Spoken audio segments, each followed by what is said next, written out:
Assalamualaikum warahmatullahi wabarakatuh. Salam sehat dengan bekamnya bekam sehat, sunnah, empiris, holistik, aplikatif, dan terpadu. Saya Trihari Fajaryadi, salah satu penggiat Tibun Nabawi dan pengajar bekam sehat. Ada pertanyaan dari sahabat, Pak, saya ini praktek mandiri sudah 2 tahun, tapi pasiennya segitu-gitu aja. Padahal saya sudah berusaha untuk melakukan promosi, marketing, strategi marketing yang sudah maksimal lah. Apa sih Pak yang terjadi gitu? Baik, terima kasih pertanyaannya. Yang pertama, rata-rata ketika orang bertanya kepada sahabat atau terapis senior di atasnya atau terapis yang berhasil dalam memaintain pasiennya hingga banyak pasiennya, pertanyaan yang pertama adalah bagaimana sih Pak mendapatkan pasien yang banyak? Itu kesalahan pertama. Karena kalau Anda tahu prosesnya, maka Anda tahu prosesnya untuk mendapatkan pasien yang banyak, maka Anda tidak bertanya bagaimana. Yuk kita lihat sama-sama.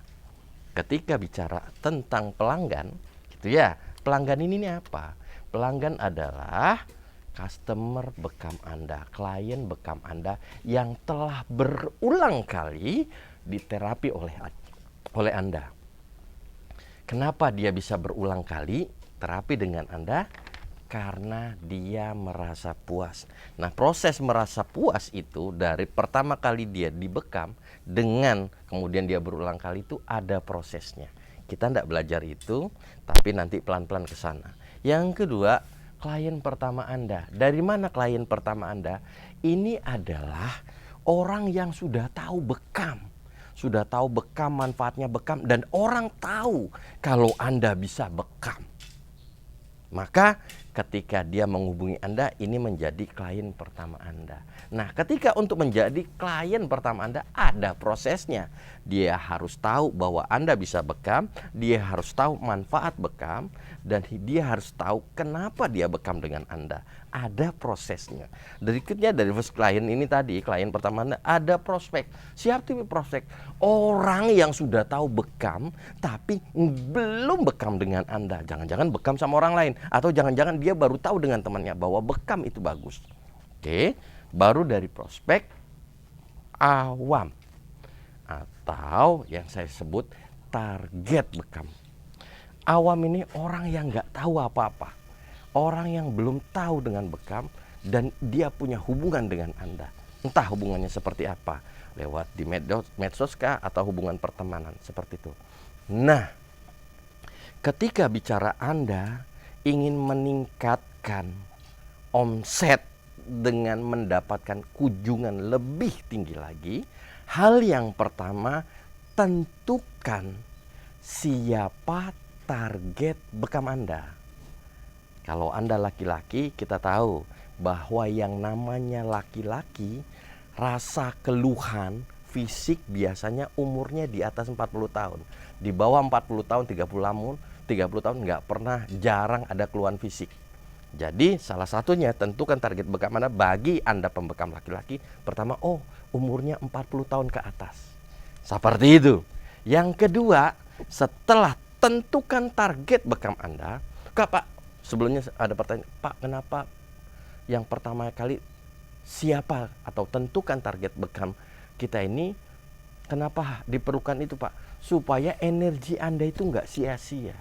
Kalau targetnya terlalu luas, mulai dari anak balita sampai dewasa sampai orang tua, memang bekam itu bisa untuk semua umur, maka nanti energi yang dikeluarkan untuk strategi marketing yang dikeluarkan itu mengeluarkan energi lebih banyak. Ya kita tahu, coba Anda perhatikan, sudah nyebar brosur ribuan kali, pasiennya nggak datang kan begitu. Sudah ngomong ngiklan di medsos juga nggak datang juga. Kenapa? Karena Anda salah menentukan target bekam Anda. Anda di lingkungan klinik Anda, di lingkungan yang heterogen, praktek mandiri Anda di lingkungan yang heterogen, bukan perumahan. Anda kasih harganya misalnya 150.000, nggak ada yang datang. Karena masyarakatnya adalah masyarakat tradisional, nggak akan datang begitu. Tapi kalau Anda misalnya di perumahan, targetnya heterogen, misalnya nih, ini perumahan elit, Anda bisa lakukan itu. Itu salah satu menentukan siapa target bekam Anda. Itu yang pertama, tentukan dulu itu. Yang kedua, di mana target bekam Anda berada. Kalau tadi kita sampaikan bahwa nih rata-rata pria itu mengalami keluhan fisik di atas 40 tahun. Nah, kalau Anda pengen medianya, jadi bahasanya gini nih. Anda punya gula. Nah, gula ini bisa dimakan dengan semut itu dengan dua cara. Taruh gula ini di jalur semut yang berjalan atau taruh gula ini di rumah semut. Itu akan efektif. Didiemin aja gula itu dimakan. Nggak perlu disorong-sorong. Nih makan gula, makan. Nggak perlu. Taruh di jalur semut atau taruh di rumah semutnya. Nah, pertanyaan yang kedua tadi, tahapan pertama adalah tentukan siapa target bekam Anda. Yang kedua, di mana target bekam itu berada. Contoh, kalau misalnya kita pengen ngiklan nih di media sosial misalnya, karena hari ini kan kita nggak bisa lepas dari media sosial. Di atas umur 40 tahun itu, media sosial yang sering dipakai apa? Contoh nih, misalnya dia pakai, kalau milihnya IG apa WhatsApp, rata-rata pakainya WhatsApp. Line atau Facebook, rata-rata pakai Facebook. Maka nanti target bekam Anda medianya itu lewat situ, lewat WhatsApp, lewat Facebook. Kenapa? Rata-rata orang mainnya di sana yang umur di atas 40 tahun. Beda kalau umur 40 tahun ke bawah. Walaupun hari ini 40 tahun itu sudah mulai pakai G begitu ya. Nah, beda. Tapi ini rata-rata paling besar. Anda tentukan itu. Di mananya? Yang kedua, yang ketiga, setelah siapa target bekam Anda, di mana target bekam Anda, apa sih hal-hal yang memang gua banget bagi orang-orang tadi. Gua banget bagi orang-orang yang target yang sudah kita tentukan tadi. Misalnya orang umur 40 tahun, target bekamnya laki-laki gitu ya, 40 tahun ke atas. Gua banget tuh apa? Misalnya sakit pinggang, orang 40 tahun mulai itu pegel pinggang, seperti itu. Yang kedua, ngantukan misalnya, mudah ngantuk, dibekam aja gitu. Sakit pinggang, dibekam aja gitu. Kalau ibu-ibu bangun tidur, tangan semutan, dibekam aja. Gua bangetnya itu adalah apa-apa yang sering keluhan yang ditimbulkan oleh mereka yang umurnya 40 tahun tadi. Oleh yang target bekam yang dialami oleh target bekam kita. Gitu. Yang pertama tadi siapa, yang kedua di mana, yang ketiga apa, baru yang keempat nih. Kenapa dia harus bekam dengan Anda? Kenapa dia harus bekam dengan Anda? Jadi Anda harus pelan-pelan membangun branding. Branding itu apa ya? Ciri khas yang membedakan Anda dengan terapis yang lain. Contohnya, bekam sehat, bekam bersih, bekam terstandar. Itu adalah sebuah branding yang dilekatkan pada diri Anda, yang dilekatkan pada praktek mandiri Anda. Itu. Nanti gimana caranya pelan-pelan nge-branding kita bahas berikutnya. Baru kemudian bagaimana setelah tentukan siapa, yang kedua di mana, yang ketiga apa, yang berikutnya kenapa, terakhir baru bagaimana. Itu susunannya. Aplikasinya seperti apa? Contoh misalnya, umur 40 tahun, target bekam kita laki-laki, misalnya begitu ya, karena kita terapis laki-laki. Yang kedua, media, bagaimana untuk melakukannya? Media yang paling murah hari ini adalah buat promosi, misalnya lewat media sosial. Ketika apa, di mana, ketika targetnya adalah umur 40 tahun, kemudian di mana, tadi kalau media sosial saya mau milihnya pakai media sosial WhatsApp atau Facebook, seperti itu. Dua itu saja, maka akan saya lakukan rutin setiap hari. Kemudian apa? Nah, Ketika bicara apa, tentukan keluhan-keluhan yang sering dialami orang umur 40 tahun. Begitu ya. Nah, ketika saya pakai media sosial, di mananya tadi, contoh misalnya begini. Di mana? WhatsApp. Saya pengen promosi di WhatsApp. Orang yang melihat status saya adalah orang yang simpen nomor telepon saya. Gitu ya. Salah satu ciri khas tuh. Di WhatsApp itu ada grup.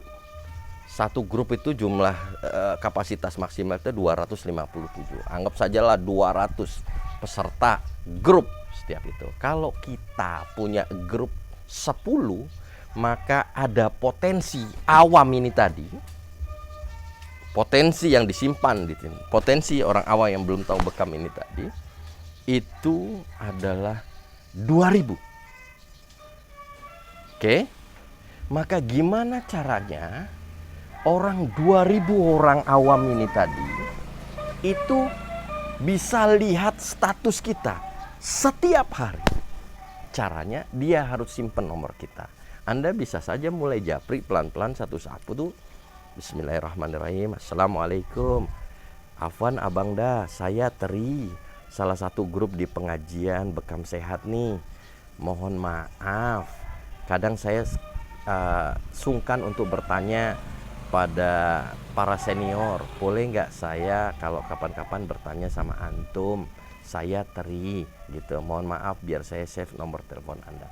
Kira-kira dia simpan balik nggak nomor telepon Anda? Kalau dia simpan balik nomor telepon Anda, berarti Anda bisa lihat status dia. Ketika bisa lihat status dia, maka Anda harus komen status dia. Ketika dia komen status, ketika kita komen status dia, suatu saat dia pasti lihat status kita. Paham maksud saya? Macam kayak bola, kalau kita lempar ke depan, begitu ya, ke dinding, maka bola itu akan mantul ke kita lagi. Ketika komen, logikanya begitu, sering komen orang lain, maka orang lain akan komen ke kita. Maka orang lain akan lihat status kita. Kebayangkan 2000 orang tadi, awam tadi, itu bisa lihat komen kita. Oke, maka langkah berikutnya apa ketika dia lihat status, tema-tema apa target yang harus kita lakukan? Contoh misalnya tadi, Anda buat branding nih, apa misalnya sakit pinggang dibekam aja statusnya gitu. Ada orang foto sakit pinggang, kemudian di bawahnya Anda sakit pinggang dibekam aja. Nanti ketika ada orang awam melihatnya, bekam ini apa? Saya betul memang sering sakit pinggang. Nanti dia akan cari tahu bekam itu apa. Maka Anda harus punya jadwal, pegang jempol jari Anda itu untuk bergerak setiap hari, setiap pagi. Ketika setiap pagi, kok setiap pagi Pak? Iya, orang-orang hari ini nggak bisa lepas dari media sosial. Hal yang pertama adalah buka lihat statusnya, itu pagi hari. Kalau Anda buat statusnya siang hari atau ketika jam kerja, nggak dilihat status Anda, terlewati itu. Pagi hari atau setelah lepas jam kerja, dari jam 5 sampai jam 7, Anda buat statusnya di situ. Supaya apa? Supaya dilihat. Ketika dilihat, Anda bisa menyampaikan informasi, Anda bisa mengiklankan informasi. Tadi pegel, sering semutan, dibekam aja, mudah ngantuk, dibekam aja, misalnya badan punggung berat, dibekam saja. Seperti itu. Berikutnya setelah seperti itu, Anda lakukan. Kenapa dia bekam sama Anda? Anda media WhatsApp tadi atau media sosial yang kita tentukan tadi itu menjadi alat untuk nge-branding diri. Misalnya Anda ikut pelatihan, alhamdulillah hari ini pelatihan 2 hari bekam sunnah di PBI. Sebutkan LKP-nya, Azikra misalnya. Setelah pelatihan, pegang sertifikat, difoto sama pengajarnya, alhamdulillah kita bekam, standar resmi, insya Allah aman. Itu. Jadi orang tahu kenapa dia bekam sama Anda. Itu ya. Nah, perlu diingat, selain nge-branding, kita juga menyampaikan tentang manfaat. Apa itu bekam dan manfaat bekam? Saran saya, metodenya cuma 3. Fakta, arti, manfaat. Faktanya, bekam itu mengeluarkan darah. Artinya ketika darah keluar, maka akan terbentuk darah yang baru. Manfaatnya, maka darah ini punya kemampuan mengantarkan nutrisi. kemampuannya itu jauh jadi lebih baik. Bahasa sederhananya awet muda. Faktanya bekam itu mengeluarkan darah, manfaatnya awet muda ketika Anda berbekam. Nah, salah satu seperti itu, fakta arti manfaat. Itu mungkin yang bisa Anda terapkan, lakukan strategi ketika Anda punya patokannya. Yang pertama, tentukan targetnya, siapanya dulu. Yang kedua, di mana dia berada. Yang ketiga, apa yang gue banget. Yang keempat, kenapa dia harus bekam sama Anda. Yang kelima, baru bicara tentang strateginya. Itu saja. Oh iya, terlepas dari semuanya, sebelum kita berusaha, Anda tahu, Anda pengen sukses, Anda pengen berhasil dalam usaha pengobatan tradisional, dalam hal ini bekam, itu bukan hanya pintar terapi, tapi Anda harus pintar berstrategi. Anda harus punya kemampuan finansial. Ya, Anda harus punya kemampuan marketing, cara menjual. Jadi nggak cuma pintar ngobatin orang. Nah, untuk tahu seberapa besar kemampuan Anda itu, untuk tahu Anda itu adanya di mana, sehingga Anda gampang melangkahnya, Anda harus memahami teori dasarnya. Kita tahu bahwa teori dasar pengobatan 4 unsur yang Tibu Nabawi punya itu mampu mengetahui karakter bisnis Anda. Untuk itu, ikuti terus atau Anda masuk kelasnya cara benar jadi pengobat. Demikian, wassalamualaikum warahmatullahi wabarakatuh.